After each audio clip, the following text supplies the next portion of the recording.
Sorry. I didn't hear you come in. I couldn't hear you over the drums. G'day everyone, and welcome to A Drew Story. Episode 2, I sit down with my mate Simon Blackburn. The two of us met through our shared passion for podcasting and being a part of the same online community. And earlier this year, Simon started his new podcast, Take My Tone, a show all about music discovery. Listening to the show reminded me of when I played drums in high school, how much fun it was, the hours I put into it, the struggles, but most of all, how good it made me feel playing music with others. When I found out Simon was also a drummer, I was really keen to hear how he got into it, the highs, the lows, and what he loves most about being a drummer. But we better not keep him waiting, so without further ado, let's kick into the show.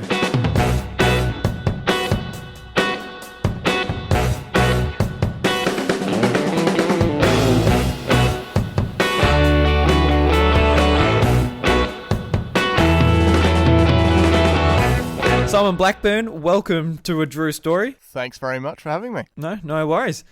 So I've got you on because I want to talk drumming with you. Drumming's been something I've sort of really enjoyed over my high school years, and even though I've dropped out of it a little bit, I'm sort of still really like it and all that. And since I saw that you're right into your music, right into your drumming, and that, I'd love to sit down and have a talk with you about it.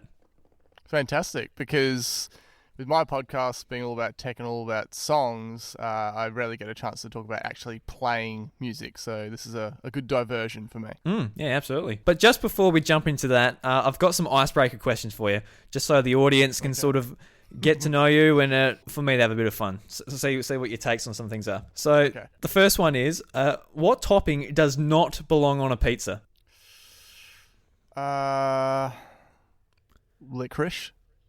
Oh, no, that definitely doesn't. I mean, I love it by itself, but on a pizza, nah.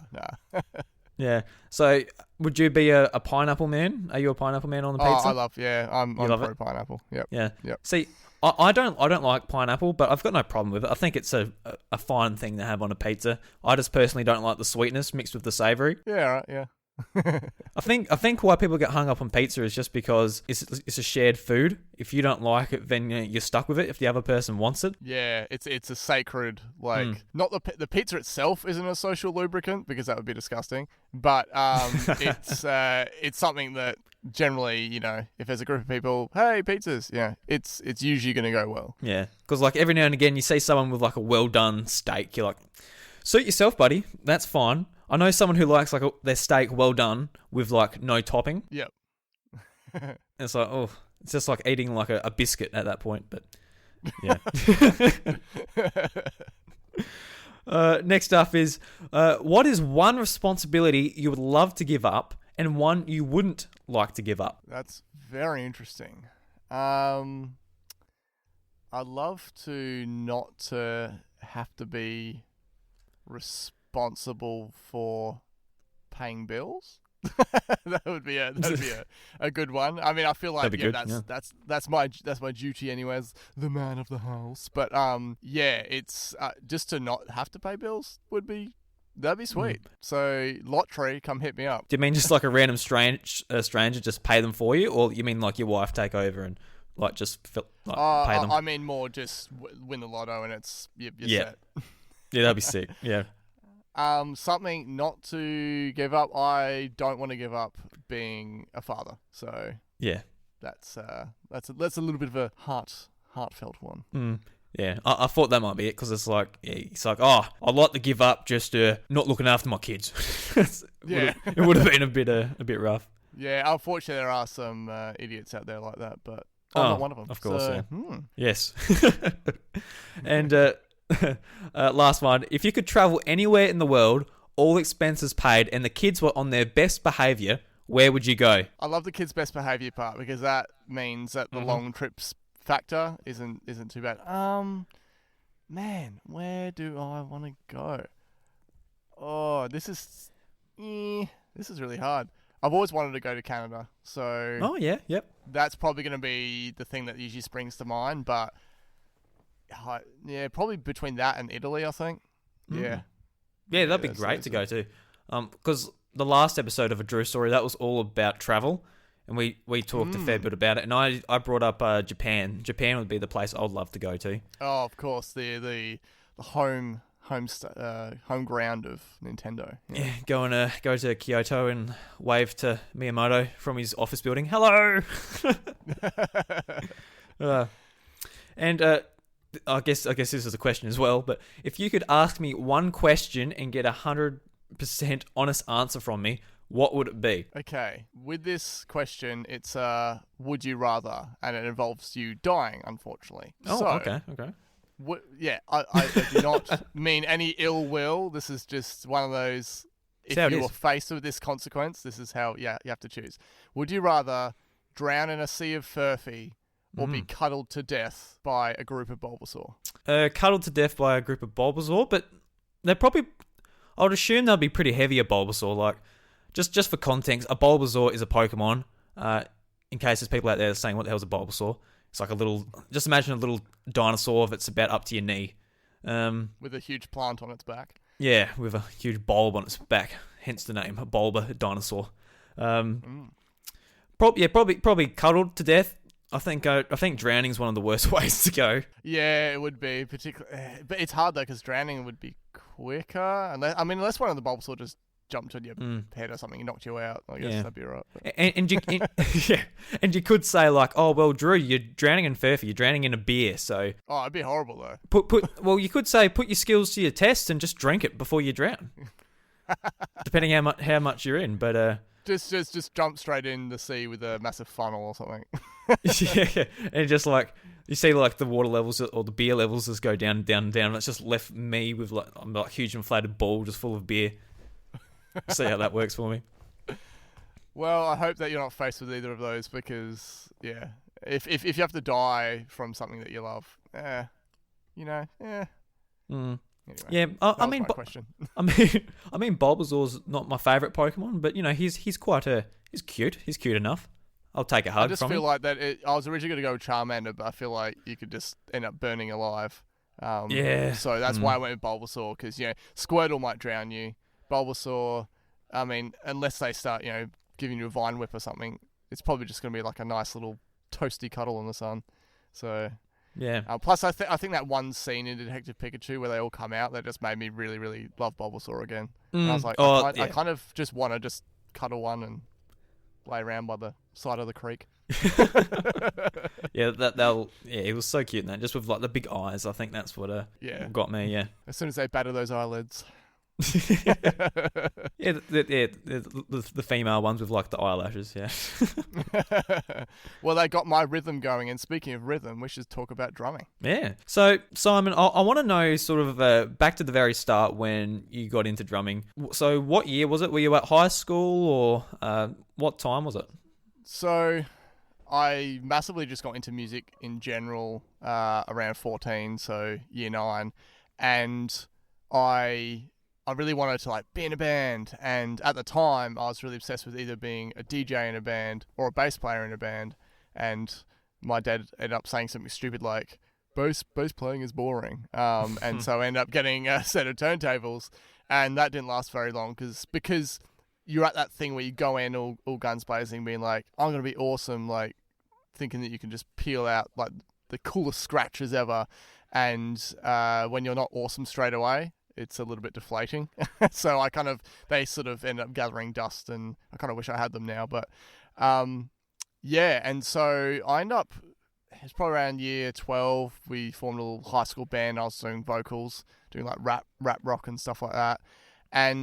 But I've always been into, the thing that's drawn me into music has always been the groove and the beat, right? And so I think there's always been a very rhythmic part of music that I'm drawn to, and it wasn't until just around my final year of high school that my younger brother ended up getting the high school's old drum kit, because they were giving it away. It's this old Pearl kit, and I helped him. We cut it into the van and we brought it home, and the thing was falling apart, but we tried to clean it up best we could, and we were sort of both kind of learning at the same time.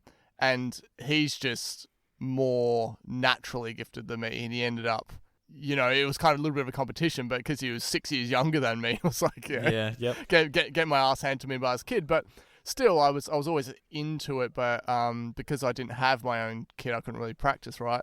And so it wasn't sort of until a bit later when I got into like programming drum beats and stuff, and I would always find myself just tapping like my feet all the time or my hands, and I thought, okay, I want to have a go. Like, I don't have a kit, right? But, you know, my friend at the time, he was doing sort of a bit of a solo acoustic thing. He's like, oh, hey, man, you know, why don't we just sort of jam around a bit? He bought himself a small kit. And then that's when I got into actually starting to play an actual acoustic kit, right? And so, yeah, I didn't technically own anything for years. We sort of did a bit here and there, and I'm doing a few shows. So in between that and then me doing vocals in various bands, I've always been into that live band thing. And any time I did do a jam or anything, and the drummer was like, oh, I'm just going to go, you know, take a bit of a break. I'd be like, oh, can I have a go? Can I have a go? I would want to just sit down and have a go. And so I ended up getting an electric kit, which now I think is like a heap of junk, but at the time I was like, cool, you know, I won't be able to annoy anyone because you chuck headphones on and that sort of thing. Yeah, they're nowhere near as good, are they, the electric ones? No. I mean, like even the really expensive ones are cool, but it still feels a bit weird. And this one looked a bit like, I actually used it on stage and someone thought I'd brought Guitar Hero drum kit like with me, like it was like a small, so it looked like a bit of a joke, but yeah. And so again, that was sort of like on and off, and that sort of band finished, and then we were starting up another one. You sort of, you know, these things come and go. I was doing vocals again, and then like any sort of small local bands, you know, people leave and stuff like that. People move away to Perth typically, from where I am in Albany, WA, and yeah, we had this guitarist and drummer leave, and he left his drum kit at my friend's house. And then we're like, hey man, let's just start writing some stuff, like just a guitar and drums. And that is what ended up becoming the band that I'm in now. So we were doing that just every week or every fortnight. Just, you know, oh yeah, sweet man, I've come up with riffs. Because I always come up with riff ideas and stuff, and I'll hum it, record it into my voice memos, you know, whatever. If an idea comes to me, I'll just do it straight away on the phone. I can't actually play it myself, but I can sing it to him exactly how I want to play it. And our guitarist is good at transposing that into an actual riff, right? I was just going to ask, sorry, do you can you play any other instruments, or are you just strictly drums and percussion? Yeah, it's pretty much that. Like I know the dedication that it takes to get good at guitar and stuff like that, and I'd love to, but it's just one of those things that definitely. I'd rather use my time to focus on something I'm already into. So, but I love making up riffs. I love making up melodies. I love all aspects of music creation, and so we ended up being like, okay, well, let's turn this into a bit more of a band. And we had a bit of a, you know, trying to get a bass player in a small town is pretty hard. So we ended up getting someone in, and then the vocalist was actually way easier. We just sort of put it out there, and we pretty much had 4 people inquire within the first 24 hours, and and the most sort of responsive one ended up coming to jam with us for a bit, and that's how we got the band together. We've since replaced the bass player since then, because the one before was unreliable. We've got a solid lineup now. We've actually booked for our first show at the end of August, which is really exciting. Oh, cool, yeah. Yeah. And so is that just like at a pub or something, or? Yeah, the local. I mean, there's not that many places that like a heavy rock band can play in my town. It's probably 3 different places really, this is like the main pub. So that's how it goes, and that's fine. And yeah, so I guess I actually technically bought my first acoustic drum kit about 9 months ago, and I've been adding pieces to it since then, replacing cymbals and stuff. So my kit's sort of half new and half secondhand. Oh, sweet, yeah. What type of drum kit did you get? So it was one of the actual kit itself was a Pearl Forum Series 5, I think. It was in pretty good nick. You know, the guy wasn't selling it for too much. It was like $500 or something. But the hi-hat was crap. It was terrible. It just sounded like arse. So I was like, okay. I just went to my local music shop, and I was like, okay, I just want to replace just the cymbals part of it, and then, you know, the hi-hats themselves, and then soon realized that the stand itself was kind of falling apart. So and I wasn't quite happy with the hi-hats themselves weren't heavy enough. So they were a bit too bright and a bit too, clangy, I guess. And so I've essentially got, I bought a brand new hi-hat stand, like a really awesome one. and new set of hi-hats. They're the exact stand and model that the drummer from Korn uses, because I was like, I love that sound, so I want that sound. So I bought those. And so I've essentially got this other new pair of hi-hats, the first ones that I got, just sitting there unused. But I think I was just in such a rush to replace things that I didn't sort of sit and think, okay, I may as well buy like the better quality that I could afford, rather than just, rushing out. So, so got that, got a new China, which just sounds so sick, and a new stand, so it's like a little small sort of like elbow style stand that I can just hook onto the tom rack, and so it's placed, right in the middle. That's really cool, and I'll probably replace the ride cymbal at some point soon. But hot tip, so I had not that much experience with drum tuning. And so, we got this kit, and I thought, oh man, I'm going to have to tune the heck out of this. I've got to try and sound good. Everything was just reverb too much. And those, you can buy these little packs of drum gel pads. They're like probably about the size of a 50-cent coin each, and they're kind of like a little floppy kind of gel pad. Man, you put those on like the top, like near the edge of the rim on any tom, and they make them sound awesome. Oh, really? That was like, okay. Yes, they are so cool. No tape, no dampening it with anything, because that's what I was trying to do at the start, put tape and all that sort of stuff on it. It's like magic. Like, you put it on there, and I was like, and it just has the right, you obviously got to tune it, but it's not echoing everything. It's still got enough, low end in it, and that was brilliant. That was like, I got super excited about that. Yeah, that sounds cool. I've never heard of pads. Them. Yeah. Because I don't know how many drum kits I've sat at, and it's just like, it looks like they're all broken. Like, there's just tape everywhere, where someone's like, I can't get it tuned, so they just slap all this tape on it and try tape all over it. Yeah, make it sound decent. Yeah, but this is a much more aesthetically pleasing, and so much easier just to be able to, if one of them falls off, you just literally put it back on, and it's just like new again. So so that's where I'm at now. I also bought a brand new double kick as well. Oh, yes. Yes, which was great. It was the Tama Speed Cobra, and the hi-hat stand that I bought, and the pedal, that was like the singular version of the Speed Cobra, so it's made to work. It's only got two legs poking out the back, so it gives enough space for the left double kick pedal, which is what, like, when I was first trying to set up with the old hi-hat stand, they were kind of, you had to do a little bit of put the leg over here, and it was getting in the way, and it just was very awkward. Yep. Whereas this one is so much better. It's got all the space there, and so good. And I think finally I bought just some new beater pads, like to stick on the front skin of the kick, like a double width one, just to allow for the double kick beaters. And yeah, it's going good. It's fun. And the place where we're jamming that was actually one of the biggest things, is trying to secure a jam space. And where we're jamming now is it's this brand new massive. Essentially, it's a massive shed with this big mezzanine in it, and it's a indoor roller derby rink. Oh, yep. That's a really cool venue to do a rock show at, yeah. Yeah, oh, definitely. But because it's a massive shed, it makes everything sound massive. So, like, you just a single kick just sounds like you're part of, in some huge stadium or something. It's pretty awesome. So, yeah. Yeah. I just want to take you back to the start where you said you like your first instrument was pretty much like the turntable, doing the DJ. I reckon that's a really interesting sort of first go at music, I guess, because I remember my first thing I'm like, I want to have a go at. It's like, the typical thing what most guys in year 8 music want to do is the guitar. And yes. And I wanted to play guitar, and I was doing that, but it was actually was it 2008?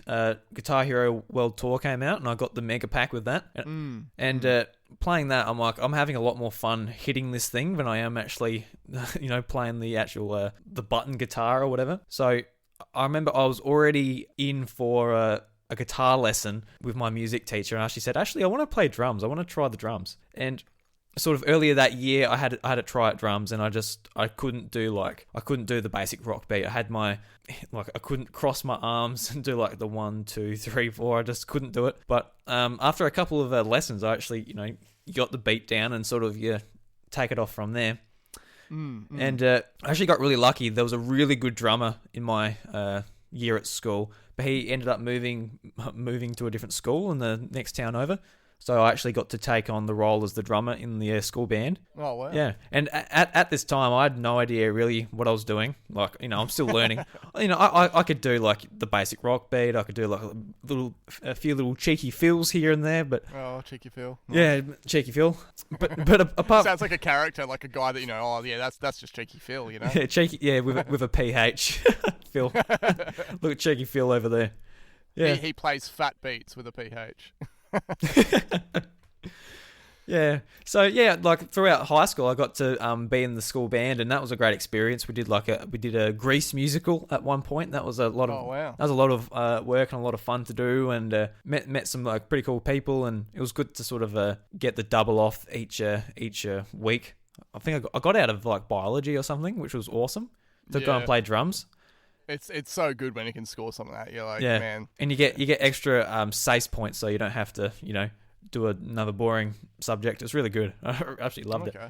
But what I struggled with is also being from a small town. None of my friends were musicians. One of my friends, he played bass, but he moved on and he sort of dropped out of it as well. But I sort of struggled to find people to play with.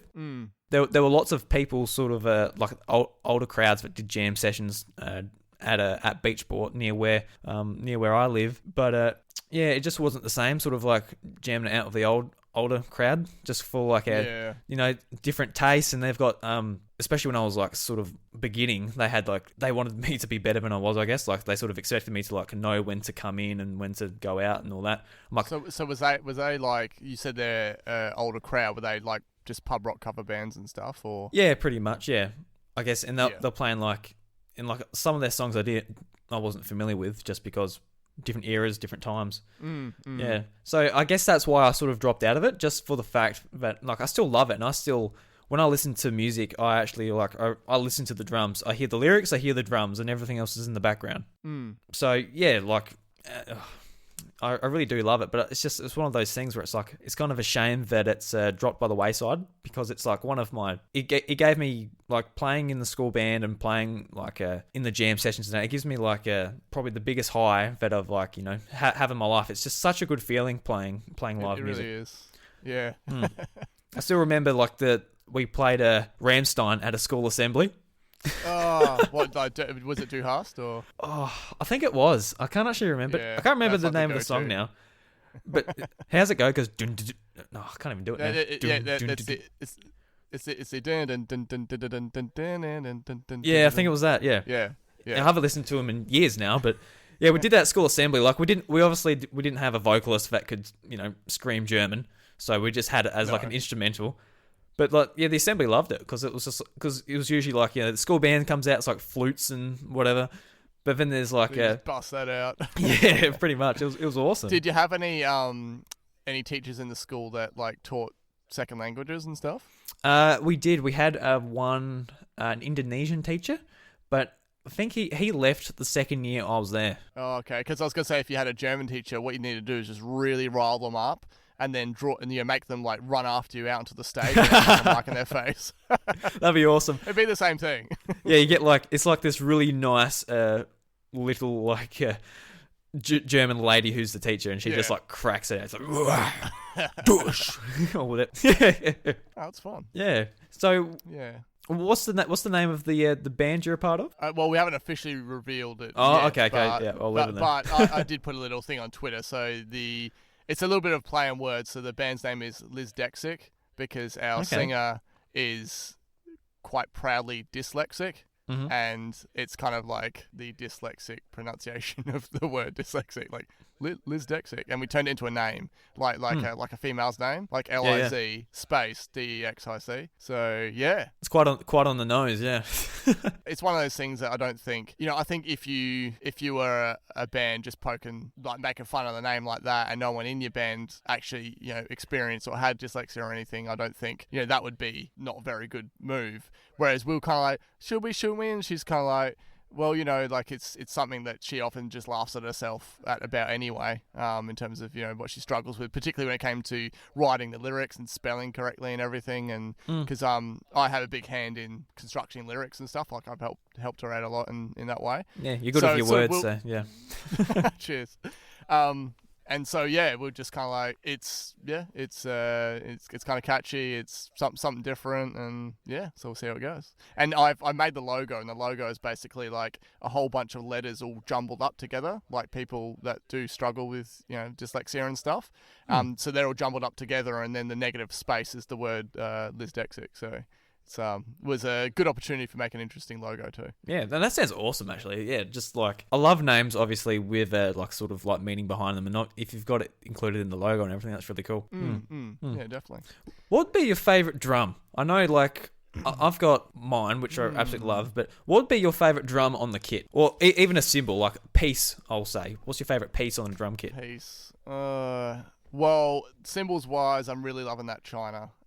It's just so savage, and it just cuts right. It just makes anything heavy. But in terms of the actual core of the kit, this is a hard one. I'm stuck between kick and snare right now, because that's where I mainly play around, right? Like, I'm sure we'll move on to sort of struggles of I guess learning drums and stuff, but the key area I need to improve in is tom fills. And so I've always I usually go into it, I'm getting better, but I go into it a bit unconfident.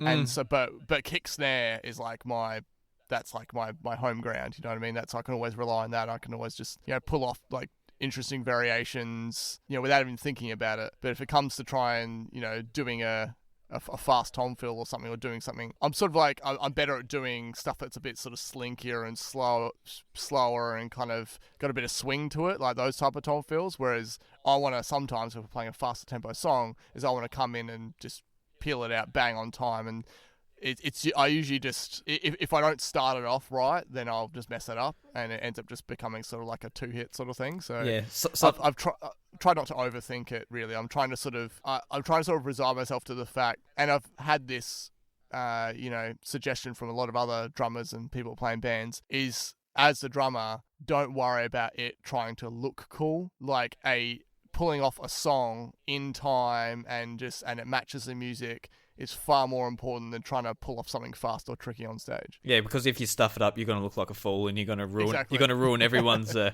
to throw everyone out. Yeah. That'd probably be mine actually. Like when I hear like an awesome sounding tom, there's like fill in the middle of a song. I'm like, it gives me goosebumps. Honestly. Yeah, I love them.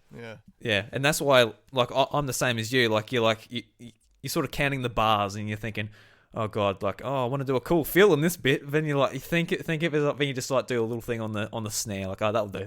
that's the fill. I won't do that, because if I come back on the offbeat or something, it's gonna sound bad, and it's gonna throw everyone off, and they're gonna look at me, and I'm gonna start sweating, and I'm gonna stuff it up even more. But I usually end up defaulting to using like a big powerful either floor tom and kick, or like all together with the snare, just like strike downs to use that as a feel in between. So you could be playing a beat and then chucking like a jun jun jun jun right in there. It's like a real, and adds to the heaviness, rather than trying to do like a or anything like that. Yeah. Just coming in with something that's like simple but tribal. I usually end up resorting to that if I'm playing and thinking, okay, I'm going to go for this, and then at the last second be like, no, I'm just going to chuck in this this sort of floor tom stomp instead, and that seems to work. So it's drum fills can be like the coolest thing. I absolutely love them. So we'll move on to I guess what you said before, some of the struggles and some of the things we've found hard sort of while learning to play drums on. Even if it's something you're still struggling with now. So I guess we'll start off like around the start when you're sort of learning the drums. What was something that you found challenging to start off with? The main thing was just trying to break that barrier of when you're starting out, your kick is on the beat, perfectly on the beat, perfectly just like you're literally just going like that sort of thing. Mm-hmm. And the first time I did like a I was like, oh my god, like I just, it feels so good. Like, I was just like, I'm a professional. Like this is it was so funny, because I was like, I actually did it, because I could not. I was so naive, and so inexperienced. I could not wrap my head around how someone just made their foot do something different than outside of the actual just core bars and core time signature. And I think as soon as you open that up, you're so less rigid, and you're so much freer, And suddenly that allows you to chuck in little tricky things. Where and it's got to the point now that that's a lot of what I end up doing is kind of sort of, as I said, sort of groovy stuff around the kick. And that's basically where I'm sort of mostly focused at now, particularly with the double kick, is I go less for like a straight up, full on double kick and more for just little double kick fills and stuff like that. So, I might be doing like a like a little roll or something like that. And that's what I'm having a lot of fun with at the moment. So I think once I've kind of really got that down pat, then I kind of really focus on the toms afterwards. So that's sort of the phase I'm at of learning starting out, it was more just, how can I do the things that all these other drummers make look so easy? You know what I mean? Like when you just see them play on stage and they're not even, when you were first playing, you're really trying to either keep a focused look in the distance and I can't stuff this up, or you're actually really looking at your hands. Yeah. Whereas, when you go see a band and they've got their eyes closed, they're throwing sticks in the air and stuff, and you're like, it's all just, practice, and with practice comes confidence. Yeah. So sometimes when I'm playing in my room, just like got my iPod in my ears and I'm just like playing away, sometimes I like close my eyes and just like get into it that definitely. way. Yeah, definitely. I do that. I find myself doing that at jam a lot, actually. You do, yeah. Especially if you get into a bit that the drumming isn't going to be overly complex, but it's a bit that really has that emotional feel to it. So I think another thing that I've been really trying to put into the songs is more the feeling of the drums. So rather than coming in all guns blazing and just trying to do something cool sounding or heavy sounding, just really coming in with like the intensity and or how soft you might hit the drums. So we've got a couple of songs with clean intros, and you try and just really just lightly bring in that cymbal, like it's sort of thing, and then you can bring it back down, and then you can do little bits in between, lightly on top between the cymbals and the bells and stuff, and then you sort of collectively as a band, when you can feel it building up and everyone's playing a little bit louder, and then suddenly you just come in with like a big flourish and hit the China cymbal like with a shh, and they just come in with a massive hit, and then everyone together is just boom, and it's on. And those moments, I'm like going from nothing to this really powerful sound. That is what, like, I play that, and I've either got my eyes closed or I've got goosebumps or something.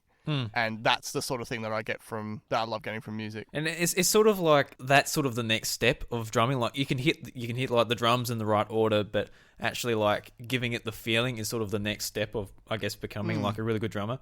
Sort of reminds me of a lot of people saying like, oh, AC/DC, the drumming in those songs is real easy. It's just basic rock beat. But the way like the drums come across in their songs is like really powerful and really strong. Oh yeah, and plus like a song like Back in Black, that's like the go-to. That's like almost like a rudimentary thing that a lot of drummers would teach their students. Like you need to learn to play this like perfectly, because it doesn't need to be tricky. Like they defined essentially just like meat and potatoes, sort of rock and heavy rock sort of riffs, and it's got a certain, there's no point in having fills all over the place in an AC/DC song. It's what you get.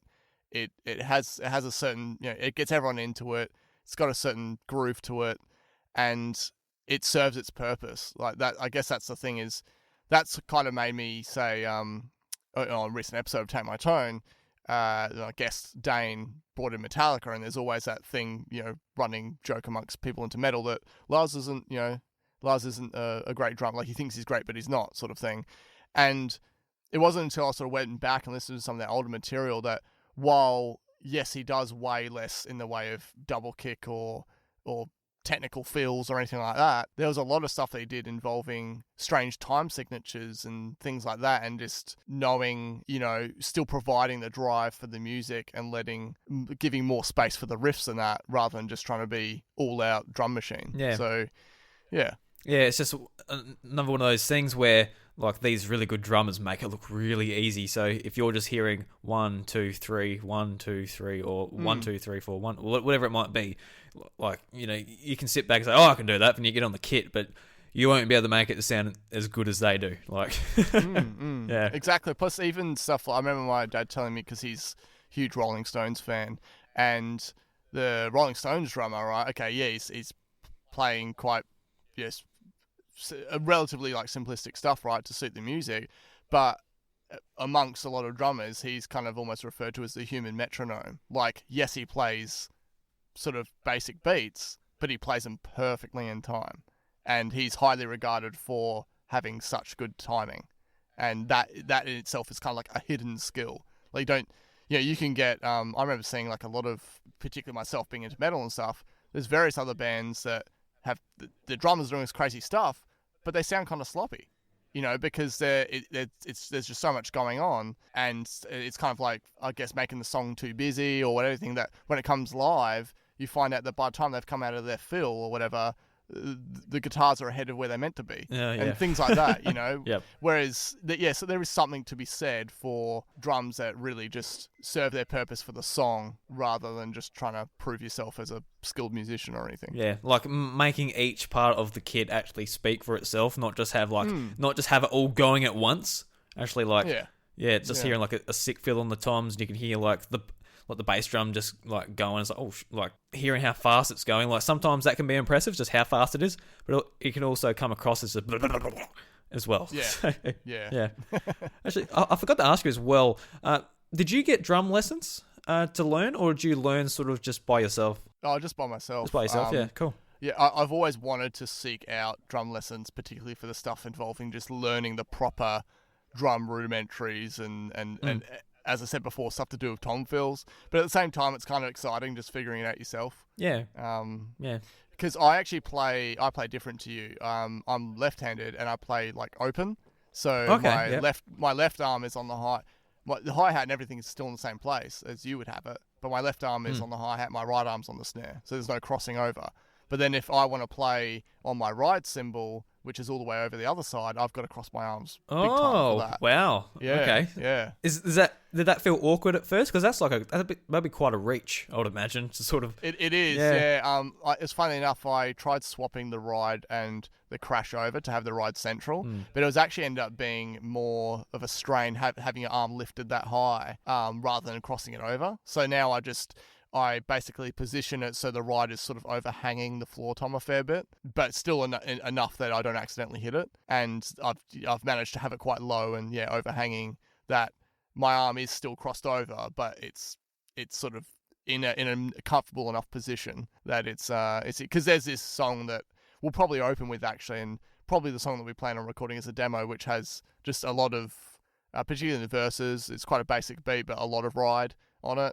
And I remember when we were writing that song, I was just like, man, should I just switch a cymbal? Because my arm is getting really tired. Yeah, I can imagine, yeah. Because, like, I remember I, sat down in the drum kit, had no idea how to use it, whatever, and one of the guys who was my friend who's been playing drums all throughout primary school, and I assume he still plays, I haven't seen him in years, but he said, swap your arms over. I'm like, this feels weird, I don't like this. But obviously, I didn't know anything before then, so learning that way, that's how I play now. And that's how they teach you, but... If you can play a drum kit anyway, it doesn't really matter if you play with your feet, if you play with your mouth, it doesn't really matter. Yeah, exactly. Yeah. Because I just can't. I mean, obviously not being right-handed, it's not ever going to really feel natural. But I've really actively tried to cross my hands and just play a basic beat, and it is so hard for me to just have my right arm on the hi-hat and the left, because I'm like, there's no space to swing your arm for the snare. Like, I don't get it. I keep hitting my arm. But then, then you've got the advantage of just playing full, arms wide open for a bit of ride and snare or something like that. Yeah. So, yeah, I guess it all comes with its pros and negatives, I guess. But so you are left-handed. You write with your left hand? Yes, yeah. I have a really unco left-handed grip. So yeah, because I write with my left hand as well, but most other things, I think I shoot like shotgun with left-handed. I write left-handed, but everything else is right-handed. Like I kick a ball with my right foot. Play drums, I guess, right-handed. Same. Like not the drums thing, but I would brush my teeth left-handed. I will draw left-handed, but I use a computer mouse with the right hand. I would play sports like a right-hander would, but I play left-handed. So. Actually, Did you ever play the Nintendo Wii? Did you ever play that with the Wiimote nunchuck? Yeah, yep. Did you play that left-handed, like with the Wiimote in your left and the nunchuck in the right hand? No, I go nunchuck left, Wiimote right. Yeah, because my right arm is actually feels dominant for any physical. So like it's weird. Like as I say with the drums, I'm playing this sort of like open style. Yeah. But still, I just it's really strange. Like it's like okay, yeah, do stuff with my left hand, but my right arm feels like just like the dominant one to go for, involving any sort of swing in the Wiimote, swing in the baseball bat, or whatever. So yeah, I just brought it up because I had a friend who was left-handed, and she used to swap over the Wiimote, and she used to play like completely the opposite way, and it just looks so hard. Because obviously, if you pick up any other game controller, you're always moving the character or whatever with your left thumb. But if you swap that over, it's just completely opposite. Yeah, and it's not it's not like she couldn't use a normal game controller. She was fine with that, but just with the Wii, she had to swap it around, and that always just made me scratch my head because I'm like, I'm left-handed, but I'm not as extreme as some other people. Like some other people just can't do anything right-handed. Yeah, it's weird though because I treat the nunchuck thing like the 64 controller. Like I'm using my left thumb for the joystick, and so therefore I'm using my left hand for the nunchuck, and my right hand for the buttons, the Wiimote. So yeah, so that makes sense to me. But yeah, this she just she just did it a completely different way. But then, funnily enough, if I were to pick up a guitar, I hold it upside down. Right, unless it's a left-handed guitar. Yeah, so I'll be left on that, and that looks weird when you see from a music. If you're in the audience and you watch someone play left-handed, it looks strange because you're so used to seeing right-handers. So especially if it's just someone else's guitar and all the strings are just upside down as well. Well, that's how Jimi Hendrix. Did he? Played, apparently. Okay. Yeah. Oh, right. Yeah, I guess however you learn, I guess you get used to it. But exactly. Yeah. Yeah. Did you ever learn how to like read drum music, or do you just sort of go with the flow? I just listen to it, but I know a lot of people like that. Like you got. Well, first of all, it's getting rarer and rarer for people to actually read actual sheet music, but you still get a lot of people, learning guitar that follow tabs and things like that. Yeah. But I never did that. I'll just like listen to it and try to remember it. But it's helped a lot for me, not in terms of reading stuff, but by using more stuff involving drum programming. So like I did a tweet recently about how in between jams, I don't have my kit on me. It's at the jam space. So I literally only get to practice once a week. And I was like, okay, I really need to define what parts I want to do for this song. Because, we've got this show coming up and we're still working on finishing off some of these originals. And my guitarist had some of the guitar recorded just so we could listen to it and stuff. So I took that, he had it recorded to a click and everything. So I was able to chuck it in GarageBand and then just program all my parts from there to it. And it was great. It was just a really great way of just figuring out, okay, exactly. Because anytime we'd play it, I'm like, should I be adding more here? Like, is this too stripped back or whatever? And it was just a really good opportunity to actually listen to it with the riff rather than while you're playing. Because, when you're playing drums, it's obviously a lot louder. You're right there at the kit and you're trying to hear this guitar that's a certain distance away. Whereas if you can listen to it like you would listen to a recording, I was like, oh no, I was actually, I was probably doing the right amount of things when we were jamming it. And now that I've defined what I want to do, it's made me so much more excited for the song. Because anytime we would jam it, I'm like, I'm still figuring it out, still figuring it out. And now I've done this. And then we pass that on to our singer. And then she's managed to be able to listen to it closely and figure out her melodies better and stuff. So it's really, and this is all through within Dropbox. We've got a shared Dropbox. And we just chuck in ideas here and there, and we record, at jam. Our guitarist might set up his, phone camera, and just so we can listen back or whatever. And it's just a really interesting way of making most of the time in between jams because we're not together then. So yeah, I just thought I'd ask because in the school band, obviously, we were made to like read music. We were given like every song had sheet music. We had to like read it and play it, but sort of like after I got a bit more sort of confident on the kit, I just started like, all right, I know the song and I know the beat and I'll just play it and do it in my own way, like whether it's the feels or whatever, or I'll go and like YouTube the song and just listen to it. I found that easy, but it was good at the start sort of just because you can just read like 1, 2, 3, 4, then you're like 1, 2 and 3, 4 or whatever the the beat might be. It sort of helped me get sort of the basic beats out. But yeah, I just thought it was interesting because a lot of people don't bother unless you're sort of at school and is part of the criteria. Yeah, I kind of think that is, unless there's something that's really like a signature part of the song. If you're playing rock music or pop rock music or whatever, it's to me it'd be so much more pressure for the guitarist to have their stuff right or the singer to have their stuff right rather than the drummer. Like you could probably get away with just playing like say the song was 4/4 throughout. And you could just go, okay, I'll bring it down a bit more basic for the verse. Chorus, bring it out, add a bit more cymbal, bring it back down for the verse. Yeah. And you could probably just get by. And if people are going to be more focused on listening to, say, the guitar melody or the vocals, as opposed to like you're providing the rhythm, right?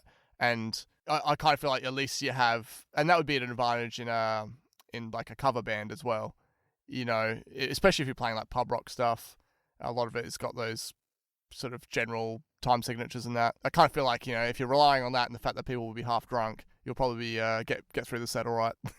Yeah. I guess sort of the last topic I want to touch on before I let you go is what's some of your favourite songs and favourite bands to sort of play on drums? So essentially favourite drummers really, or an example of... Oh, just like, for example, in high school, my favourite band was Fall Out Boy, so I used to play like a lot of Fall Out Boy songs. When my song Knows What You Did in the Dark, when that came out, I just loved playing that on drums. I played that. I might have played like that again and again and again, just in my bedroom for about 2 hours at a time. I just like loved the beat, loved everything about it. So something like that. In if you talk about from the start, in high school, the biggest rivalry we had was between the Blink-182 fans and the Slipknot fans. So that's Travis Barker versus Joey Jordison. And I was very much like, yep, Joey Jordison's my favourite. He's like, so awesome. He goes on drum riser. He goes upside down. He can play hell fast, blah, blah, blah. It's not... And I loved it. I still love it to this day. But that was really the thing that was all about in high school. It's like, no, Travis Barker's the best drummer in the world. No, Joey's the best drummer in the... and that was all just people comparing speed and stuff, really. It wasn't... I mean, both are brilliant drummers, but it wasn't, say, like someone like Neil Peart from Rush is regarded as one of the world's best drummers, and he's not playing that style of music, so it's really open to I guess the styles of music you like as well as technical skill. But so for me, that was my driving force for drums was Joe Jordison when I was in high school. But now it's so hard to choose a favorite. Some of my favourites would be Ray Luzier from Korn. He's probably my favourite overall because of the style of music he plays, and his talent as well. Like he's got the groove so well, but he's got the heaviness. I'm absolutely blown away by Brian Dayler from Mastodon. His fills are insane. He's like the fill master. Even if I could pull off like a quarter of one of his fills, I'd blow my own mind. Like that's and his kit is so much smaller than he makes it sound, and that is just brilliant. So I love the fact he can do that. There's bands like the just sheer time signature technicality of someone like Danny Carey from Tool or Thomas Hark from Meshuggah. They're playing like 3 different signatures at the same time almost. Like their feet are doing something different from their hands, doing something different from the other hand. That's insane. And in terms of drum sound, one of my favourite drum sounds on a record is Mudvayne's album LD50. Just something about the kick is the right amount of punch, but it's not too clicky like some metal records. And the snare just sounds so cool. And so that paired with the bass, which I mentioned on the previous episode of Some Assembly Required, the Mudvayne bass player being, probably my favourite musician, that as a rhythm section, so good. So that's probably where I'm at. I'll probably end this recording and be like, I should have mentioned this guy, and this guy, but those spring to mind. There's so many, especially when like I find myself if I'm really enjoying a band, like I'll go and look up like who the drummer is and all that stuff. But there's like a lot of sort of bands which I like a lot, but like I don't know like all the members of them. So I guess it's a bit hard, but I guess for me, especially in high school, like Fall Out Boy, and Fall Out Boy is probably one of the bands I've gone to see the most, and seeing Andy basically shred the drums there was a really cool experience. Like because Fall Out Boy, most of their career they've been like more like popular pop sort of music rather than yeah their where they come from, sort of the pop punk sort of realm. But he plays in, I'm pretty sure him and maybe the Fall Out Boy guitarist they either play in a band with like Scott Ian from Anthrax, which, like, the 80s thrash metal band. Like they play in like another band that's heavier. Is that correct? Yeah, well, I can't remember the name of the band, but they did jump around a fair bit because Fall Out Boy were on hiatus for like 6 years or something. It's just like an interesting sort of unexpected super group. It was like, got a band like Fall Out Boy crossing over with like these sort of different legends from various heavier bands and stuff. So yeah. No. I like it when people can do that, because you kind of like it, it sort of gives a bit more credibility for people that would sort of write off Fall Out Boy altogether because of just their sound. As you said, you've seen their drummer live and him just like peeling out some skills and stuff that you may not necessarily hear on standard Fall Out Boy songs. It was that Soundwave actually, and they just like brought out like the flames and everything like that. Everyone else went off stage and it was just him in the middle on his drum kit, and he did like a 5-minute solo. It was absolutely awesome. And like, wow. We weren't really expecting that because, solos and sort of all that type of thing isn't really traditionally in Fall Out Boy songs, especially like the last few albums where like, drums are sort of fading into the background and they're sort of bringing in more like experimental sort of sounds. But yeah, it's really cool. I remember I did like a full music class. You had to like do a project on certain drummers, and I did one on him, and it's like, it's really, really cool. I love it when you get to do stuff like that. Yeah. Like, I remember doing, there was what was it? We had to do something in like English. It was like you had to write some article about someone you admire or whatever, and I did this full piece about, what was it? It was something to like do with how a lot of, these news sources that try and link drugs and various things like that and satanic things with like metal, and my thing was kind of like the counter argument to that, and it was just so fun to do because I got to stand up there and just like list off all these people that I like and play song samples to the class and trying to explain, this is almost like the precursor to Take My Tone, really. It's like I got to explain what the lyrics meant and what actually went into this song, and I've always been into that, so yeah, that was fun, even though a lot of my other classmates were kind of screwing up their face, being like, what's this crap that we're listening to? So well, I imagine in high school I would have been one of those people. Like, I remember thinking like, oh, I can't stand this. Or I didn't say that I can't stand it. I was like, oh, I don't really like this screamo stuff.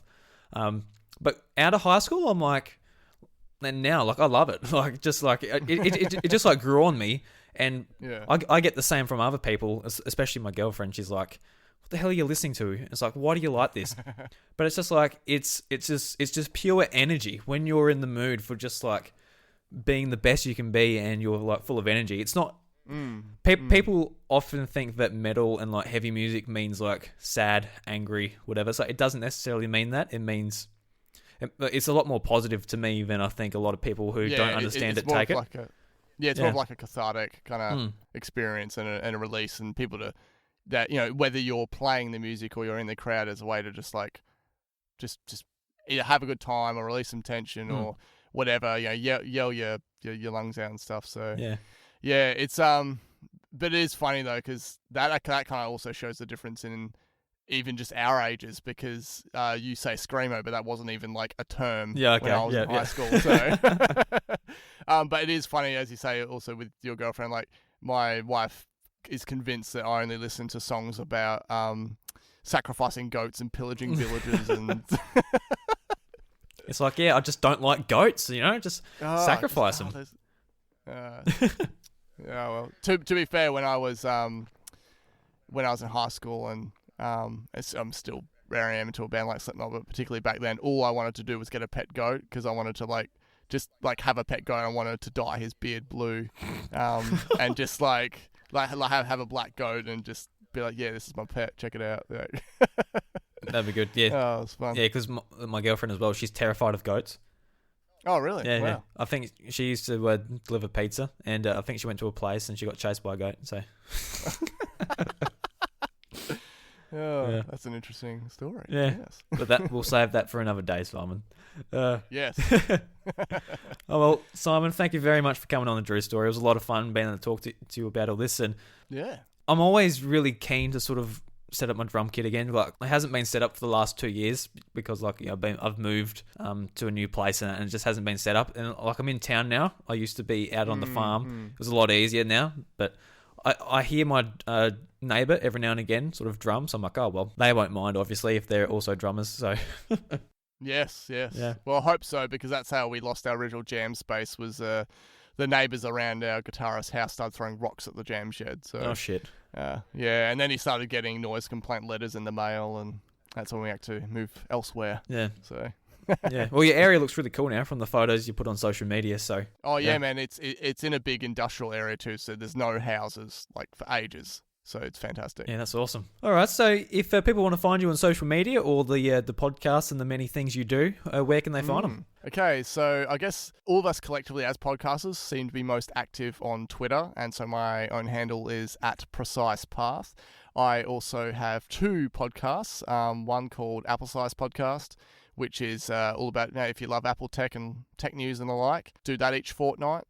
And my newer one, which I'm really stoked on, which is more applicable to this episode, is what I've mentioned before, and that's Take My Tone. This is basically myself and a different guest each week, just sharing a song and, you know, giving our thoughts and opinions on it. And yeah, it's quite an interesting music discovery. Sometimes I get people loving what I offer them, and sometimes I don't. So I guess you just got to listen to find out how it goes. Yeah.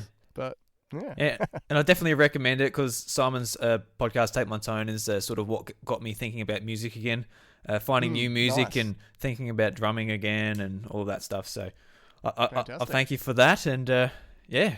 Yes. Well, thanks for having me on. Because you know, I'm also, you know, now that we're, you know, blowing smoke up each other's asses, I'm so stoked for, like, obviously I came across Drew initially because of House of Mario, but you launching a podcast like this and all the other stuff you're doing, and really just, you know, taking hold of the horns of podcasting and really driving that to a whole, you know, bunch of different ventures. I think it's fantastic. It's really inspiring to see someone kind of just like growing their interest in podcasting and covering, you know, having a platform like this one, Drew Story, to be able to do something completely different to, you know, Nintendo talk and that. So yeah, it's fantastic. Yeah, and I'm really excited to see how it goes. Obviously a big fan of podcasts, and we'll see how it turns out. Yeah. Awesome. Yeah. All right, guys. Catch you later. Yeah, see ya. Thank you so much for listening to A Drew Story. If you enjoy the show, be sure to subscribe and leave a review on your podcast player of choice. Because of your support, we're able to get into the new and noteworthy section of society and culture and games and hobbies on Apple Podcasts. It's actually been a goal of mine to be featured there, and I can't thank you all enough for your support. And also, if you would like to listen to exclusive podcasts and gain extra perks, check out patreon.com/iDrewby. Thank you to my Patreon supporters, Brendan White, Paul James, Dash Gamer, Dylan Blight, Ashley Hobley, Simon Blackburn, as you might recognise from the show, Dane Peavy, Jamie Penning, Ryan Betson, Seamus Smullins, and Eric Zutch. Actually, when getting ready to launch this, I was a bit worried no one was going to show up and that the exclusive podcast we're all making was going to go to waste. So thank you guys very much, and I can't wait to build this into something special. Until next time, guys, have a good one.